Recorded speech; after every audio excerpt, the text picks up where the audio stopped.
नमस्कार, CSK news में आपका स्वागत है। दोस्तों, बड़ी अपडेट निकल के आ रही है। आपको बता दें, फिलहाल कश्मीर पर पाकिस्तान का साथ दिया था यूएन महासभा के अध्यक्ष, अब हुए भारत के सामने सरेंडर।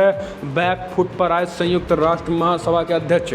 दूसरी बड़ी अपडेट, विश्व स्वास्थ्य संगठन ने चीन की दूसरी कोविड वैक्सीन को आपात सेवा के लिए मंजूरी दे दी है। इसके बारे में आपको बताएंगे। तीसरी बड़ी खबर, पाकिस्तान में मीडिया ने खोला सेना और इमरान खान के खिलाफ मोर्चा, तो अब कड़ा जुर्माना और 3 साल की सज़ा का कानून बना दिया इमरान खान ने। जानेंगे कैसे बगावती सुर हो चुके हैं इमरान खान के खिलाफ। वहीं सरेंडर हुआ चाइना, अब देगा ब्रह्मपुत्र और सतलुज नदियों के बहाव का एक एक डाटा देना शुरू कर दिया है। जानेंगे क्या मायने हैं इसके। और इस बीच सऊदी अरब में मस्जिदों के लाउडस्पीकरों की आवाज़ पर नियंत्रण करने का ऐलान कर दिया है। तो दोस्तों, सब कुछ खबर एक एक करके आपको विस्तार से बताएंगे। यहाँ पर सऊदी अरब ने ये बड़ा ऐलान कर दिया है, तो सब कुछ खबर एक एक करके आपको विस्तार से बताएंगे। लेकिन उससे पहले एक छोटा सा निवेदन, अगर आपने चैनल को सब्सक्राइब नहीं किया तो प्लीज़ सब्सक्राइब की लाल बटन दबाकर चैनल को सब्सक्राइब करें। दरअसल पहली बड़ी अपडेट निकल के आ रही है। आपको बता दें, फिलहाल कश्मीर के मुद्दे पर यूएन के राष्ट्रीय महासभा अध्यक्ष हुए बैकफुट पर भारत का समर्थन किया। दरअसल जम्मू कश्मीर में पाकिस्तान की तरफदारी कर भारत के निशाने पर आया संयुक्त राष्ट्र महासभा यूएनजीए के अध्यक्ष वोल्कन बोल्किजिरी की तरफ से सफाई आई है। कश्मीर के मुद्दे पर संयुक्त राष्ट्र में मजबूती से उठाने की पाकिस्तान को सलाह देने वाले वोल्कन बोल्चिर के बयान पर भारत ने तीखी प्रतिक्रिया जाहिर कर दी है। इसके बाद यूएन की तरफ से स्पष्टीकरण आया है। संयुक्त राष्ट्र के प्रवक्ता ने कहा है कि फिलहाल अफसोसजनक है कि वोल्कन बोल्किर के बयान को संदर्भ से हट कर देखा गया है। असल में पाकिस्तान में संयुक्त राष्ट्र महासभा के अध्यक्ष वोल्कन के जम्मू कश्मीर पर दिए गए बयान को भारत ने गुमराह करने वाला और पूर्वाग्रह से ग्रस्त करार दिया था। इसके एक दिन बाद ही फिलहाल संयुक्त राष्ट्र के 193 सदस्यीय इस निकाय के प्रमुख की प्रवक्ता ने सफाई दी और सरेंडर होते हुए उन्होंने स्पष्ट कहा कि फिलहाल भारत के प्रति हमारी कोई गलत मानसिकता नहीं थी। बांग्लादेश और पाकिस्तान की यात्रा पे थे, इसलिए ऐसा वो उन्हें कहना पड़ा था। कश्मीर के मसले को जोर शोर से उठाने के हिमायती थे। वोल्कन ने स्पष्ट कहा कि पाकिस्तान को जम्मू कश्मीर के मुद्दे को संयुक्त राष्ट्र के मंच पर मजबूती से उठाना चाहिए था। ये पाकिस्तान का दायित्व है। हालांकि उन्होंने इसमें भारत का समर्थन और विरोध नहीं किया। हम चलते हैं, अगले अपडेट लेते हैं। तो दोस्तों, फिलहाल चाइना हुआ भारत के सामने सरेंडर। अब एक एक ब्रह्मपुत्र और सतलुज नदी के बहाव का देगा डाटा। चीन ने ब्रह्मपुत्र और सतलुज नदियों के जल बहाव से जुड़ा डाटा भारत के साथ साझा करना अब शुरू कर देगा। सूत्रों ने मंगलवार को बताया है कि इन दो नदियों की जानकारी देने की सालाना कवायद का हिस्सा है। चीन ने इस बार दोनों देशों के बीच सीमा गतिरोध के कारण तनावपूर्ण संबंधों के बावजूद दोनों नदियों का डाटा साझा किया गया है। इससे पहले 2017 में मानसूनी सीजन के दौरान भूटान से सटी सीमा पर डोकलाम में भारत के साथ 73 दिन लंबे सीमा गतिरोध के चलते चीन ने जलीय डाटा साझा करना बंद कर दिया था। आपको बता दें कि इसके लिए उसने ब्रह्मपुत्र और सतलुज में आई बाढ़ के दौरान डाटा जुटाने वाले उपकरण बह जाने का बहाना बताया था। बाद में उसने 2018 में दोबारा डाटा साझा करना शुरू कर दिया था। हम चलते हैं, अगले अपडेट लेते हैं। दोस्तों, बड़ी खबर निकल के आ रही है। पाकिस्तान की इमरान सरकार के खिलाफ मीडिया ने खोला मोर्चा, तो इमरान खान ने मीडिया के खिलाफ लगा दिया जुर्माना। 2.5 करोड़ जुर्माना भरो, 3 साल की सज़ा करो, उसके बाद फिर आलोचना करो। पाकिस्तान की इमरान खान सरकार मीडिया पर शिकंजा कसने की तैयारी है। दरअसल इमरान सरकार ने मीडिया को लेकर नए नियमों का प्रस्ताव तैयार किया है। इसमें मीडिया पर तरह तरह की रोक और शर्तें लगाने के प्रावधान किए गए हैं। इस प्रस्ताव में सेना या सरकार के खिलाफ बोलने पर 2.5 करोड़ के जुर्माने और 3 साल की सज़ा का प्रावधान है। इसके लिए सरकार Pakistan media development authority ordinance 2021 लाना चाहती है। इसके तहत कई कानूनों के साथ एक ऐसे कानून का भी प्रस्ताव है जिसमें मीडिया के सेना या सरकार पर कटाक्ष करने या तंज कसने पर रोक लगा दी जाएगी। सबसे ज़्यादा विरोध इसी प्रावधान को लेकर हो रहा है। इसके बाद से ही ड्राफ्ट को विरोध शुरू हो चुका है। आपको बता दें कि मीडिया को लेकर शिकंजा कसने की तैयारी तो कर रहा है इमरान, लेकिन विरोध भी जारी है। हम चलते हैं, अगले अपडेट लेते हैं। दोस्तों, बड़ी खबर निकल के आ रही है। विश्व स्वास्थ्य संगठन ने चीन की दूसरी कोविड वैक्सीन को दी आपात सेवा के लिए मंजूरी। विश्व स्वास्थ्य संगठन ने चीन की सिनोवैक बायोटेक की बनाई कोरोना वैक्सीन को इमरजेंसी इस्तेमाल के लिए अपनी मंजूरी दे दी है। WHO द्वारा मंजूर की गई चीन की बनाई ये दूसरी वैक्सीन। इससे पहले विश्व स्वास्थ्य संगठन ने चीन की सिनोफार्मा वैक्सीन मंजूरी दी थी। विशेषज्ञों ने ये दूसरी वैक्सीन है। इससे पहले विश्व स्वास्थ्य संगठन ने चीन की सिनोफार्मा वैक्सीन मंजूरी थी। विशेषज्ञों ने इस टीके को 18 से अब अधिक उम्र के वयस्कों को लगाने की सिफारिश की है। इससे वैक्सीन की 2 खुराक दी जाएगी और इसकी पहली और दूसरी खुराक के बीच 4 सप्ताह का अंतर रखा जाएगा, ये भी कहा गया है।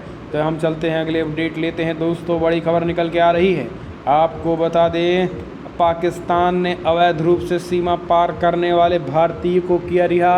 2017 में हुआ था लापता। अप्रैल 2017 में तेलंगाना के माधापुरा इलाके से लापता हुए पाकिस्तान में पाए गए थे। अब उसे अवैध रूप से बॉर्डर पार कराने के जुर्म में गिरफ्तार कर लिया गया था। अभी 31 मई को उन्हें वापस भारत सौंप दिया गया है। मंगलवार को साइबराबाद पुलिस ने यह सूचना दी थी। पुलिस के अनुसार हैदराबाद का रहने वाला प्रशांत 11 अप्रैल 2017 को लापता हो गए थे और उनके परिवार ने 29 मई 2017 को उनकी गुमशुदगी की रिपोर्ट माधापुरा पुलिस स्टेशन में दर्ज कराई। पुलिस ने प्रशांत को ढूंढने की बहुत कोशिश की। मदद के बाद परिवार को मैसेज मिला कि प्रशांत पाकिस्तान में डिटेन कर लिया गया है। हम चलते हैं अगले अपडेट लेते हैं दोस्तों। बड़ी खबर, सऊदी अरब में मस्जिद के लाउडस्पीकरों की आवाज़ पर नियंत्रण। दरअसल इस्लामी मामलों के मंत्रालय ने पिछले सप्ताह मस्जिदों के लाउडस्पीकरों से संबंधित नए नियम जारी कर दिए हैं। इस नए नियम के तहत स्पीकरों को उनको पूरी तरीके से रोक लगाने की बात कही गई है। आपको बता दें कि फिलहाल लाउडस्पीकरों से संबंधित नए नियम जारी किए गए थे। नए नियमों के तहत स्पीकरों में उनकी अधिकतम आवाज़ 1/3 स्तर पर रखने की बात कही गई है। दरअसल लाउडस्पीकरों का इस्तेमाल सिर्फ नमाज की आवाज़ अजान देने के लिए दिया जाए, न कि पूरी तकरीर के प्रसारण के लिए। इन नियमों के खिलाफ सोशल मीडिया पर काफ़ी आक्रोश देखा जा रहा है। आपको बता दें कि लेकिन सरकार कदम का समर्थन कर रही है। इस्लामी मामलों के मंत्री अब्दुल लतीफ़ अल शेख ने अब इस नए आदेश का समर्थन करते हुए कहा है कि आदेश ज़्यादा शोर को लेकर हुई शिकायतों के बाद जारी किए गए थे। उन्होंने बताया है कि कई नागरिकों ने शिकायत की थी कि तेज़ आवाज़ की वजह से बच्चों और बुज़ुर्गों को परेशानी हो रही थी। सरकारी टीवी चैनल द्वारा जारी किए गए एक वीडियोज़ में शेख ने कहा है कि जिन्हें नमाज़ पढ़नी है उन्हें नमाज के बुलावे का इंतज़ार करने की ज़रूरत नहीं है, उन्हें नमाज से पहले ही मस्जिद पहुंच जाना चाहिए। हालांकि इसका विरोध भी हो रहा है। हम चलते हैं अगले अपडेट। चीन और रूस ने यूएन में भारत की बड़ी व महत्वपूर्ण भूमिका का किया समर्थन। जी हाँ, दरअसल आपको बता दें मंगलवार को ब्रिक्स देशों के विदेश मंत्रियों की बैठक में चीन के विदेश मंत्री वांग यी का रुख भारत को लेकर काफ़ी संवेदनशील रहा है। इस दौरान 5 सदस्य देशों ब्राज़ील, रूस, भारत, चीन व दक्षिणी अफ्रीका के विदेश मंत्रियों की तरफ से स्वीकृत साझा बयान में भारत की तरफ से प्रस्तावित कई मुद्दों को अहम स्थान दिया गया। पहली बार ब्रिक्स के विदेश मंत्रियों ने संयुक्त राष्ट्र सुरक्षा परिषद, WTO, विश्व बैंक जैसे बहुराष्ट्रीय संगठनों में नई वैश्विक व्यवस्था के मुताबिक बदलाव की भारत की पुरानी मांग को स्वीकार किया और इससे आगे बढ़ाने का भी खाका पेश किया है। पहली बार ब्रिक्स संगठन की सभी सदस्यों ने एक स्वर में मौजूदा वैश्विक संस्थानों में बड़े बदलाव की आवाज़ उठाई है। इसमें संयुक्त राष्ट्र व उसके बड़ी इकाइयाँ जैसे सुरक्षा परिषद, आम सभा सचिवालय के साथ IMF, विश्व बैंक, WTO अकाउंटेड व WTO में बदलाव की बात कही गई है। बड़ी खबर, हम चलते हैं अगले अपडेट लेते हैं। दिसंबर तक पूरी आबादी को लगेगा टीका। ICMR अगस्त तक रोज 1 करोड़ टीके लगाने का दावा। रोज 82 लाख टीके लगेंगे तो पूरा हो सकता है लक्ष्य। जी हाँ, दरअसल ICMR ने देश में कोरोना वैक्सीन की कोई कमी नहीं है। बताया है दिसंबर 2021 तक देश की पूरी आबादी का टीकाकरण हो जाएगा। ICMR के DG बलराम भार्गव ने कहा है कि हमें धैर्य रखने की जरूरत है। हम अमेरिका के बराबर डोज की व्यवस्था कर चुके हैं। जुलाई मध्य अगस्त तक हमारे पास इतनी वैक्सीन होंगी कि रोज 1 करोड़ लोगों को टीका लगाया जा सकेगा। हम दिसंबर तक पूरी आबादी का टीकाकरण करने को लेकर निश्चिंत हैं। इससे पहले सूचना एवं प्रसारण मंत्री प्रकाश जावड़ेकर भी ये बात कह चुके हैं। रूसी वैक्सीन स्पुतनिक V के 30 लाख टीके मंगलवार को 3,43,000 हैदराबाद पहुंचे हैं। इसके साथ ही आपको बता दें कि 3.43 हैदराबाद पहुंच गई और वैक्सीन बॉक्स विशेष कार्गो विमान से पहुंच रहे हैं। इसके साथ ही आईसीएमआर ने दावा किया है कि 1 करोड़ डोज अगस्त तक पर डे लगेंगे। तो ये अपने आप में बहुत बड़े पैमाने पर वैक्सीनेशन का कार्य है और अगर इतनी बड़े पैमाने पर आबादी में वैक्सीनेशन होगा तो ये कहीं ना कहीं एक अच्छी खबर है। हम चलते हैं अगले अपडेट। सऊदी अरब में मस्जिदों के लाउड स्पीकरों की आवाज़ पर नियंत्रण। जी हाँ, दरअसल इस्लामी मामलों के मंत्रालय ने पिछले सप्ताह मस्जिदों के लाउड स्पीकरों से संबंधित नए नियम जारी कर दिए हैं। नए नियम के तहत स्पीकरों को उनकी अधिकतम आवाज़ 1/3 स्तर पर रखने के निर्देश दे दिए हैं। यह भी निर्देश दिए हैं कि लाउड स्पीकरों का इस्तेमाल ही सिर्फ नमाज की अजान देने के लिए किया जाना चाहिए, न कि पूरी तकरीर के प्रसारण के लिए।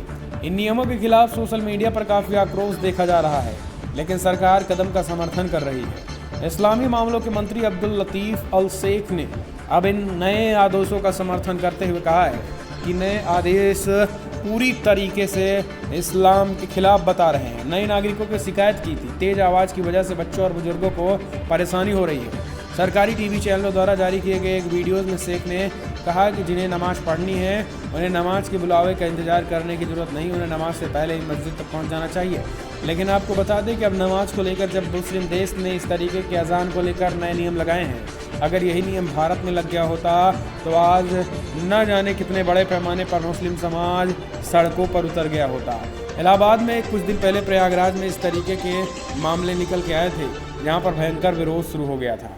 लेकिन आज मुस्लिम देश ने एक तरीके से अजान पर लाउडस्पीकर को धीमा कर दिया, तो अब कोई भी मुस्लिम देश कोई कुछ नहीं कर रहा है। अब तो ये है हालात। हम चलते हैं अगले अपडेट। पाकिस्तान के अवैध रूप से सीमा पार करने वाले भारतीयों को किया रिहा। 2017 में हुआ था लापता। अप्रैल 2017 में तेलंगाना के माधोपुर इलाके से लापता हुए पाकिस्तान में पाया गया था और वहां उसे अवैध रूप से बॉर्डर पार करने के जुर्म में गिरफ्तार कर लिया गया था। अब 31 मई को उसे वापस भारत सौंप दिया गया है। मंगलवार को साइबराबाद पुलिस ने ये सूचना दी थी। पुलिस के अनुसार हैदराबाद का रहने वाले प्रशांत 11 अप्रैल 2017 को लापता हो गए थे। उनके परिवार ने 29 मई 2017 को उनकी गुमशुदगी की रिपोर्ट माधापुर पुलिस स्टेशन में दर्ज कराई थी। पुलिस ने प्रशांत को ढूंढने की बहुत कोशिश की और बाद में परिवार को मैसेज मिला कि प्रशांत पाकिस्तान में डिटेन कर लिए गए हैं। पुलिस ने बताया कि तेलंगाना गृह मंत्रालय और भारत सरकार की निरंतर कार्रवाई के बाद लापता व्यक्ति को रिहा कर दिया गया है। हम चलते हैं अगले अपडेट। साबिर अली को 6 साल को सब्र का तोहफा। बीजेपी में अल्पसंख्यक मोर्चे के महामंत्री बनाए गए। जेडीयू का दामन छोड़ बीजेपी का दामन थामने के 6 साल के बाद अब कहीं जाकर पूर्वी राज्यसभा सांसद साबिर अली पार्टी को अल्पसंख्यक मोर्चे की राष्ट्रीय कार्यकारिणी में शामिल किए गए हैं। सोमवार को बीजेपी अल्पसंख्यक मोर्चे की राष्ट्रीय टीम का ऐलान कर दिया गया है, जिसमें बिहार से साबिर अली को राष्ट्रीय महामंत्री बनाया गया है। हालांकि एक साबिर अली ने जब बीजेपी में एंट्री की थी तो पार्टी में काफ़ी विरोध हुआ था, लेकिन वो खामोश रहे और अब 6 साल के बाद उन्हें सब्र का फल मिला। बीजेपी अल्पसंख्यक मोर्चे ने 20 सदस्यीय राष्ट्रीय कार्यकारिणी की घोषणा की, जिसमें सबसे अधिक 3 सदस्य यूपी से हैं और इसमें बिहार और दिल्ली के 2-2 सदस्य हैं। हम चलते हैं अगले अपडेट लेते हैं। कश्मीर पर पाकिस्तान का साथ देना यूएन महासभा के अध्यक्ष को पड़ा भारी, हुए बैकफुट पर। जम्मू कश्मीर में पाकिस्तान की तरफदारी कर भारत के निशाने पर आए संयुक्त राष्ट्र महासभा यूएनजीए के अध्यक्ष वोल्कन वोल्जिकर की तारीफ से सफाई आई है। कश्मीर के मुद्दे पर संयुक्त राष्ट्र में मजबूती से उठाने की पाकिस्तान को सलाह देने वाले वोल्कन वोल्जिकर के बयान पर भारत ने तीखी प्रतिक्रिया जाहिर की थी। इसके बाद यूएन की तरफ से स्पष्टीकरण आया है। संयुक्त राष्ट्र के प्रवक्ता ने कहा है कि अफसोसजनक है कि वोल्कन वोल्जिर के बयान को संदर्भ से हटकर देखा गया है। असल में पाकिस्तान में संयुक्त राष्ट्र महासभा के अध्यक्ष वोल्कन वोल्जिर के जम्मू कश्मीर पर दिए गए बयान को भारत ने गुमराह करने वाला और पूर्वाग्रह से ग्रस्त बताया था। और इसके कुछ दिन बाद ही संयुक्त राष्ट्र के 193 सदस्यीय इस निकाय के प्रमुख की प्रवक्ता ने सफाई दी है। हम चलते हैं अगले अपडेट। बड़ी खबर निकल के आ रही है। तो दोस्तों फिलहाल आपको बता दें, कोरोना का दंश दिल्ली, पंजाब और उत्तराखंड पर टूटा कहर। पिछले माह सबसे अधिक रही मृत्यु दर। जी हाँ, दरअसल आपको बता दें कि देश के तमाम हिस्सों में कोरोना का कहर अब धीरे धीरे कम हो रहा है, लेकिन दिल्ली, पंजाब और उत्तराखंड के लिहाज से पिछला महीना बेहद महत्वपूर्ण चुनौतीपूर्ण से गुजरा, इसलिए कि दिल्ली समेत इन राज्यों में कोरोना मृत्यु दर सबसे अधिक रही है। दिल्ली में कई महीनों में कोविड-19 मृत्यु दर लगभग 2.5% दर्ज की गई थी और अब देश के सबसे बड़े राज्यों में से अधिक है।